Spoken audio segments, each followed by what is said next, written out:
మద్యం అక్రమ కేసులో 11 కోట్ల రూపాయలు దొరికాయనేటువంటి సిట్ ఏదైతే ఒక కథ చెప్తుందో దానికి సంబంధించినటువంటి ఒక రహస్యం మీకు చెప్తాను. చాలా స్పష్టంగా ఈ 11 కోట్ల రూపాయల పైన పెద్ద ఎత్తున వివాదం నడుస్తుంది. ముఖ్యంగా రాజ్ కసిరెడ్డి ఇది నా డబ్బు కాదు అని చెప్తున్నారు. అయితే ఈ డబ్బు ఎక్కడి నుంచి వచ్చింది, ఈ డబ్బు ఫామ్ హౌస్లో ఎవరు పెట్టారనేటువంటి దాని మీద ఒక థరో ఇన్వెస్టిగేషన్ చేయాల్సినటువంటి అవసరం ఉంది అనేటువంటిది చాలామంది చెప్తున్నటువంటి మాట. ప్రస్తుతం నేను శంషాబాద్ మండలం కాచారం విలేజ్లో ఉన్నాను. ఇక్కడ ఉన్నటువంటి ఈ ఫామ్ హౌస్లో దాదాపు 20 ఎకరాల ఫామ్ హౌస్ ఇది. ఈ ఫామ్ హౌస్లోనే 11 కోట్ల రూపాయలు ఒక అట్టపెట్టెల్లో దొరికాయి అనేటువంటిది ఇక్కడ ఉన్నటువంటి సిట్ అధికారులు ఒక లేఖ విడుదల చేశారు, ఒక ప్రకటన విడుదల చేసి దాని ఆధారంగా కొన్ని వీడియోస్ కూడా విడుదల చేశారు. అయితే ఈ మొత్తం ఈ ఫామ్ హౌస్లోకి 11 కోట్ల రూపాయలు ఎక్కడి నుంచి వచ్చాయి, ఈ ఫామ్ హౌస్ ఎవరిది అనేటువంటి దాని మీద పెద్ద ఎత్తున చర్చ కూడా జరుగుతోంది. ఇది తీగల విజయేందర్ రెడ్డి అనేటువంటి వ్యక్తిది. ఎవరి తీగల విజయేందర్ రెడ్డి అంటే తెలుగుదేశం పార్టీలో తెలంగాణలో ముఖ్యంగా హైదరాబాద్ రంగారెడ్డి జిల్లాలో చాలా కాలం పాటు తెలుగుదేశం పార్టీలో ఇంకా కొనసాగుతున్నటువంటి వ్యక్తి తీగల కృష్ణారెడ్డి సోదరుని కుమారుడే ఈ విజయేందర్ రెడ్డి. అంటే తెలుగుదేశం పార్టీకి సంబంధించినటువంటి వ్యక్తి అనేటువంటి చాలా కన్ఫర్మ్గా అర్థమవుతోంది. నేను ఒకసారి ఈ ఫామ్ హౌస్ చూపెడతాను మీకు. ఈ ఫామ్ హౌస్ దాదాపు 20 ఎకరాలు ఉంది. ఈ ఫామ్ హౌస్ చాలా కాలంగా వంశపారంపర్యంగా పూర్తిగా మనం చూడొచ్చు. ఇక్కడ వీళ్ళకు సంబంధించినటువంటి ఈ ఫామ్ హౌస్ విజయేందర్ రెడ్డి వాళ్ళకి సంబంధించినటువంటి కుటుంబానికి సంబంధించిన ఫామ్ హౌస్. ఈ ఫామ్ హౌస్ నుంచే ఈ మొత్తం డబ్బులు అనేటువంటివి సేకరించాము అనేటువంటి మాట వాళ్ళు చెప్తున్నారు. సో ఈ డబ్బు ఎక్కడి నుంచి ఇక్కడికి వచ్చింది అనేటువంటి దాని మీద డెఫినెట్గా పెద్ద ఎత్తున ఒక అనుమానం వ్యక్తమవుతోంది.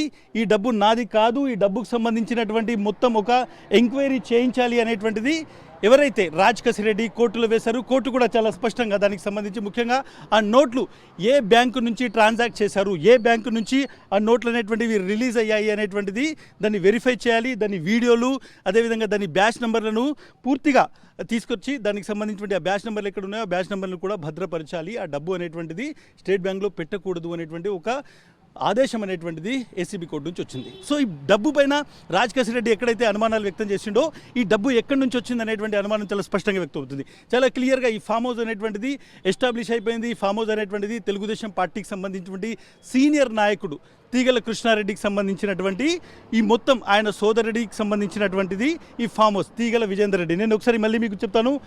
రోడ్డు మీద ఉన్నాను ప్రస్తుతం. మీకు చాలా స్పష్టంగా అర్థమయ్యేటువంటి విధంగా ఈ డబ్బు ఎక్కడి నుంచి వచ్చింది అనేటువంటిది చాలా క్లియర్గా చూపెట్టేటువంటి ప్రయత్నం చేస్తాను. నా రైట్ సైడ్ ఫామ్ హౌస్ మీరు చాలా స్పష్టంగా చూడొచ్చు. ఇది ఫామ్ హౌస్. ఇక్కడ ఉన్నటువంటి దాదాపు 20 ఎకరాల ఫామ్ హౌస్ నుంచే మొత్తం డబ్బు అనేటువంటిది చాలా క్లియర్గా పోలీసులు సిట్ అధికారులు ఇక్కడ నుంచి మేము స్వాధీనం చేసుకుంటామని చెప్తున్నారు. మరి ఇది ఎవరిది? లెఫ్ట్ సైడ్లో ఉన్నటువంటిది మొత్తం ఒక ఫేమస్ ఇంజనీరింగ్ కాలేజ్. నేను ఈ కాలేజ్ గురించి ఎందుకు చెప్తున్నానంటే ఈ ఫేమస్ ఇంజనీరింగ్ కాలేజ్లో అడ్మిషన్స్ అవుతున్నాయి. ఈ కాలేజ్ విజయేందర్ రెడ్డికి సంబంధించినటువంటి కాలేజ్. ఈ కాలేజ్ నుంచే డబ్బు వచ్చింది అనేటువంటిది ఒక అనుమానం వ్యక్తమవుతుంది. ముఖ్యంగా తనకు సంబంధించినటువంటి కాలేజ్ ఎదురుగానే దాదాపు ఈ మొత్తం ఏదైతే కాలేజ్ ఉందో ఈ కాలేజ్ ఎదురుగానే తీగల విజయేందర్ రెడ్డికి సంబంధించినటువంటి ఫామ్ హౌస్ ఉంది. సో ఆ ఫామ్ హౌస్లోకి ఇక్కడ నుంచి డబ్బు వెళ్ళింది అనేటువంటి అనుమానాలు చాలామంది వ్యక్తం చేస్తున్నారు. ఆ కాలేజీకి సంబంధించిన డీటెయిల్స్ కూడా చెప్తాను. సో ఏదైతే ఈ ఫామ్ హౌస్ ఉందో ఇది కాలేజ్కు అటాచ్ అయి ఉన్నటువంటి ఫామ్ హౌస్. తీగల విజయేందర్ రెడ్డి తీగల కృష్ణారెడ్డి ఎవరైతే తెలుగుదేశం పార్టీకి సంబంధించినటువంటి సీనియర్ నాయకుడు ఉన్నాడో, దశాబ్దాలుగా తెలుగుదేశం పార్టీలో ఆయన కొనసాగుతున్నాడో, ఆయన సోదరునికి సంబంధించినటువంటి తీగల విజయేందర్ రెడ్డికి సంబంధించినటువంటి ఫామ్ హౌస్. ఆ ఫామ్ హౌస్ నుంచి డబ్బులు ఏవైతే సిట్ అధికారులు మొత్తం సేకరించారో ఆ తర్వాత ఇప్పటి వరకు తీగల విజయేందర్ రెడ్డి ఎవరైతే ఉన్నారో అతనికి సిట్ నోటీసులు ఇవ్వలేదు, ఆయనను అరెస్ట్ చేయలేదు. ఈ డబ్బు మీ దగ్గర ఎందుకుంది అని ఇప్పటి వరకు అతన్ని ప్రశ్నించలేదు. ఇక్కడే చాలా అనుమానాలు వ్యక్తమవుతున్నాయి. సో ఈ కాలేజ్ ఏదైతే ఉందో ఈ కాలేజ్ నుంచి డబ్బు వచ్చింది. అడ్మిషన్ సందర్భంగా ఈ మొత్తం డబ్బు ఏదైతే ఉందో దానిని తీసుకెళ్ళి ఫామ్ హౌస్లో పెట్టారు. ఇది తీగల విజయేందర్ రెడ్డికి సంబంధించినటువంటి డబ్బు అనేటువంటి అనుమానాలు చాలామంది రాజ్ కసిరెడ్డితో సహా చాలామంది వ్యక్తం చేస్తున్నటువంటి పరిస్థితి. నేను ఆ కాలేజ్ దగ్గర ఉన్నాను. Famous college. ఈ కాలేజ్లో అడ్మిషన్స్ ప్రక్రియ జరుగుతున్నటువంటి సమయంలోనే ఈ డబ్బు మొత్తం వచ్చింది అనేటువంటి చెప్తున్నారు. అందుకే రాజ్ కసిరెడ్డి ఈ కేసులో ఏవైతే నోట్ల కట్టలు ఉన్నాయో ఆ నోట్ల కట్టల్ని మీరు పరిశీలించాలి, వీడియోగ్రఫీ చేయాలి అనేటువంటి చెప్తున్నారు. ఇది కాలేజు వర్ధమాన్ కాలేజ్ దగ్గర నేను ఉన్నాను. ఈ కాలేజ్ నుంచే డబ్బు వచ్చింది, తీగల విజయేందర్ రెడ్డికి సంబంధించినటువంటి డబ్బు అనేటువంటి అనుమానాలు వ్యక్తమవుతున్నాయి. సో తీగల విజయేందర్ రెడ్డిని ఇప్పటివరకు పోలీసులు అదుపులోకి తీసుకోకపోవడము, ఆయనను అరెస్ట్ చేయకపోవడము, ఆయనను విచారించకపోవడం. ఈ కేసు దాదాపు 6 నెలలుగా కొనసాగుతున్నటువంటి నేపథ్యంలో 6 నెలలుగా ఈ కేసుకు సంబంధించి విచారణ జరుగుతోంది. 90 రోజులకు పైగా రాజ్ కసిరెడ్డి ఇప్పటికే పోలీసుల అదుపులో ఉన్నాడు, అరెస్ట్ అయి ఉన్నాడు, జ్యుడిషియల్ రిమాండ్లో ఉన్నాడు. 6 నెలలుగా రాజ్ కసిరెడ్డి జ్యుడిషియల్ రిమాండ్లో ఉన్నప్పుడు అతని డబ్బు ఒకవేళ విజేందర్ దగ్గర ఉంటే ఎందుకు విజేందర్ రెడ్డి ఇప్పటివరకు పోలీసులకు చెప్పలేదు అనేటువంటిది కూడా అనుమానం వ్యక్తమవుతున్నాయి. చాలా క్వశ్చన్స్ ఉన్నాయి. ఈ కాలేజ్ నుంచి డబ్బు వచ్చింది అనేటువంటిది చాలా క్లియర్గా చాలామంది అనుమానాలు వ్యక్తం చేస్తున్నారు. దీని మీద ఇన్వెస్టిగేట్ జరగాల్సినటువంటి అవసరం ఉంది.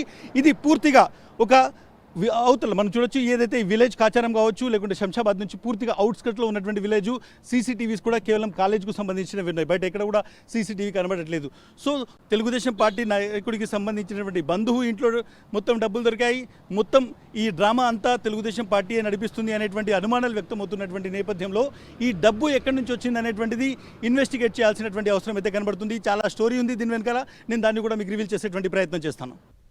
ఎవరి ఇంట్లోనైనా 11 కోట్ల రూపాయలు నోట్ల కట్టల రూపంలో దొరికినప్పుడు ఎవరైనా కావచ్చు, అది సిట్ కావచ్చు, ఇన్కమ్ ట్యాక్స్ కావచ్చు, బేసిక్గా కొన్ని ప్రొసీజర్స్ పాటించాల్సి ఉంటుంది. మీ ఇంట్లో ఈ డబ్బులు ఎందుకున్నాయి అనేటువంటి క్వశ్చన్ వాళ్ళని అడగాలి. ఆ క్వశ్చన్ అడిగేటువంటి క్రమంలో వాళ్ళను నోటీస్ ఇవ్వాలి, అవసరమైతే వాళ్ళని అదుపులోకి తీసుకోవాలి, అరెస్ట్ చేయాలి. కానీ సిట్ చాలా విచిత్రంగా ఈ కేసులో ఎవరైతే రాజ్ కేసిరెడ్డి ఉన్నారో ఆ కేసిరెడ్డికి సంబంధించినటువంటి ఎవరైతే అనుచరుడు ఉన్నారో ఆయన మాకు ఇన్ఫర్మేషన్ ఇచ్చారు. దాని ఆధారంగా మేము ఇక్కడ ఏదైతే శంషాబాద్ మండలము కాచారం విలేజ్ ఉందో అక్కడికి వచ్చాము. ఆ ఫామ్ హౌస్లోంచి మేము డబ్బు సేకరించాము, డబ్బు కట్టలు అందులో ఉన్నాయని చెప్తున్నారు.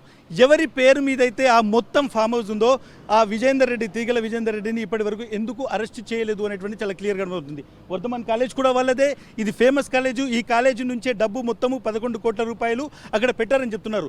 ఎవరి ఇంట్లోనైనా డబ్బు దొరికినప్పుడు ఆ వ్యక్తిని ఎందుకు ప్రశ్నించలేదు అనేటువంటిది చాలా క్లియర్ క్వశ్చన్ ఇక్కడ. ఎందుకు అతనికి నోటీస్ ఇవ్వలేదు, ఎందుకు అతన్ని అరెస్ట్ చేయలేదు?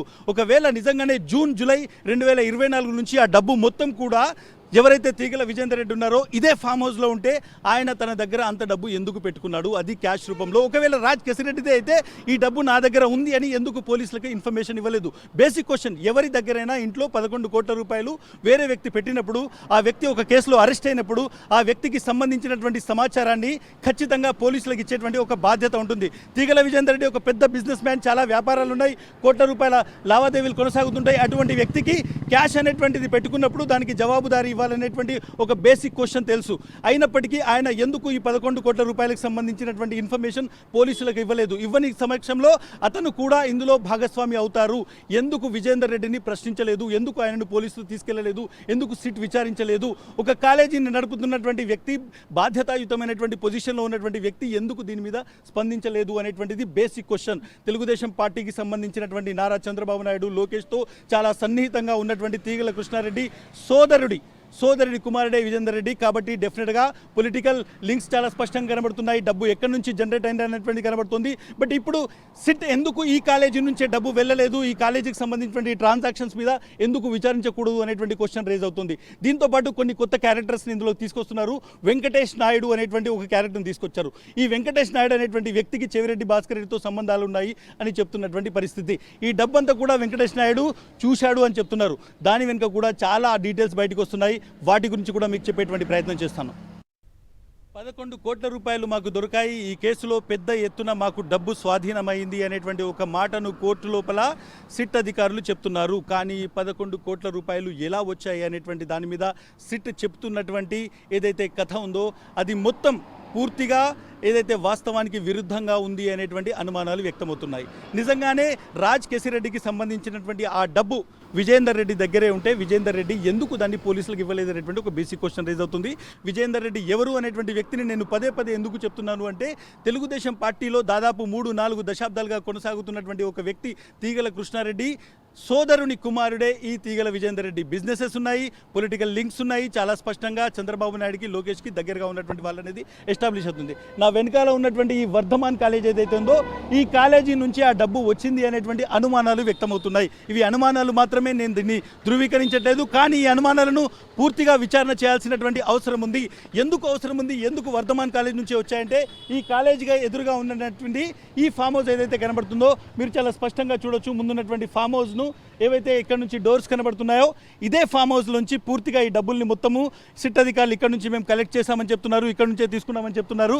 ఈ కాలేజీ యాజమాన్యానికి సంబంధించినటువంటి ఫామ్ హౌస్ అది. సో ఈ కాలేజీ యాజమాన్యానికి సంబంధించినటువంటి ఫామ్ హౌస్లో డబ్బులు దొరికినప్పుడు ఎందుకు కాలేజీ యాజమాన్యాన్ని అడగలేదు అనేటువంటి ఒక బేసిక్ క్వశ్చన్ రేజ్ అవుతుంది. ప్రస్తుతం నేను వర్ధమాన్ కాలేజ్ దగ్గర ఉన్నాను. ఈ వర్ధమాన్ కాలేజ్లో వచ్చినటువంటి డబ్బు ఏదైతే ఉందో అది సిట్ అధికారులు మేము స్వాధీనం చేసుకున్నామని చెప్తున్నారు. దీనికి సంబంధించినటువంటి నోట్ల కట్టల గురించి కూడా మాట్లాడుతున్నారు. ఇక రెండో కేసు ఏంటిదంటే ఇది మొత్తం మీద వెంకటేష్ నాయుడు అనేటువంటి ఒక క్యారెక్టర్ని పూర్తిగా పైకి తీసుకొచ్చారు. ఎందుకంటే రాజకేశ్ రెడ్డి ఈ 11 కోట్లకు సంబంధించినటువంటి నోట్ల బ్యాచ్ నంబర్లు కావాలి, దాని సీరియల్ నంబర్లను పోలీసులు రికార్డ్ చేయాలి, దాని సీరియల్ నంబర్స్ కోర్టు దృష్టిలో తీసుకురావాలి, ఆ నోట్లు ఎప్పుడు ప్రింట్ అయ్యాయో చూడాలి అనేటువంటి ఒక కేసు వేసిన తర్వాత ఇమీడియట్గా ఒక విధంగా సిట్ అధికారులకు నోట్లో పచ్చి వెలక్కాయ పడ్డట్టు పూర్తిగా వాళ్ళు తీవ్రమైనటువంటి ఇబ్బందులు ఎదుర్కొన్నారు. ఆ తర్వాత ఇమీడియట్గా వెంకటేష్ నాయుడుకు సంబంధించినటువంటి ఒక వీడియోని తీసుకొచ్చారు. ఆ వీడియోలో ఏముందంటే వెంకటేష్ నాయుడు కొంత డబ్బును చూస్తున్నాడు. ఇదే డబ్బును 2024లో చెవిరెడ్డి భాస్కర్ రెడ్డి ద్వారా ఎలక్షన్లో పంపించారు, దీన్ని పంచారు అనేటువంటిది సిట్ చేస్తున్నటువంటి ఆరోపణ. కానీ ఆ డబ్బులో చాలా స్పష్టంగా 2000 నోట్లు ఉండడం అనేటువంటిది పూర్తిగా సిట్ చెప్పినటువంటి కథను పూర్తిగా డ్యామేజ్ చేసే విధంగా ఉన్నాయి. పూర్తిగా కథ అడ్డం తిరిగింది అనేటువంటి రేంజ్లో ఇదంతా జరిగింది. కాబట్టి ఇమీడియట్గా వెంకటేష్ నాయుడు వైఎస్ఆర్సీపీకి సంబంధించినటువంటి అందరూ నాయకులతో చాలా క్లోజ్గా ఉంటాడు, అతను వైఎస్ఆర్సీపీ నాయకుడు అని చెప్పేటువంటి ప్రయత్నం జరిగింది. కానీ వెంకటేష్ నాయుడు ఎవరు? చంద్రబాబు నాయుడుతో అత్యంత సన్నిహితంగా ఫోటోలు దిగినటువంటి క్లోజ్ ఫోటోస్ ఆయన దగ్గర ఉన్నాయి. అదేవిధంగా నారా లోకేష్తో ఫోటోలు దిగారు, చాలా క్లోజ్గా ఫోటోలు దిగారు. At the same time Rammohan Naidu కేంద్ర మంత్రితో ఫోటోలు ఉన్నాయి, బాలకృష్ణతో ఫోటోస్ ఉన్నాయి, కేంద్ర మంత్రి పెమ్మసానితో ఫోటోస్ ఉన్నాయి, అదేవిధంగా బాలకృష్ణ అల్లుడు విశాఖ ఎంపీ భరత్తో ఫోటోస్ ఉన్నాయి. ఇంతమంది తెలుగుదేశం పార్టీ నాయకులతో ఇంకా వరుసగా చెప్పుకుంటూ పోతే చాలా తెలుగుదేశం పార్టీ మంది ఎవరైతే నాయకులు ఉన్నారో వాళ్ళతో ఫోటోలు ఉన్నాయి. ఇవన్నీ కూడా తెలుగుదేశం పార్టీ అధికారంలోకి వచ్చిన తర్వాత ఈ ఫోటోస్ అన్నీ కూడా ఒకటే మాట చెప్తున్నాయి, అతనికి తెలుగుదేశం పార్టీతో డైరెక్ట్గా కనెక్షన్ ఉంది అనేటువంటిది థియరీ ఎస్టాబ్లిష్ అవుతుంది. 2 థియరీస్ నేను ఇక్కడ చెప్తున్నాను. ఒకటి, నా వెనకాల ఉన్నటువంటి వర్ధమాన్ కాలేజ్ నుంచే ఈ 11 కోట్ల రూపాయలు వచ్చాయి అనేటువంటి అనుమానం ఏదైతుందో దాన్ని విచారణ చేయాల్సినటువంటి అవసరం ఉంది. ఎందుకంటే ఈ కాలేజీ నుంచే మొత్తం డబ్బు నా ఎదురుగా ఉన్నటువంటి ఫామ్ హౌస్లోకి పోయింది అనేటువంటిది చాలామంది అనుమానాలు వ్యక్తం చేస్తున్నటువంటి ప్రశ్న. సో ఈ కాలేజ్ నుంచి వచ్చినటువంటి డబ్బు అయితే దాని మీద సీసీటీవీకి సంబంధించినటువంటి ఎంక్వైరీ ఎందుకు చేయలేదు, ఈ మొత్తం ఏరియాను ఎందుకు దీన్ని ఒక క్రైమ్ సీన్గా చూసి ఇక్కడ పోలీసు భద్రత పెట్టలేదు, ఇక్కడ ఉన్నటువంటి సీసీటీవీ ఫుటేజ్ని ఎందుకు స్వాధీనం చేసుకోలేదు అనేటువంటి అనుమానాలు వ్యక్తమవుతున్నాయి. వెంకటేష్ నాయుడు థియరీ కూడా పూర్తిగా ఇది అబద్ధము, అతను తెలుగుదేశం పార్టీకి సంబంధించిన నాయకుడు అనేటువంటిది కూడా తేలిపోతున్నటువంటి ప్రశ్న. సో ఈ వీటినన్నింటినీ ఎందుకు ఎంక్వైరీ చేయట్లేదు అనేది కూడా చాలా క్లియర్గా అర్థమవుతోంది.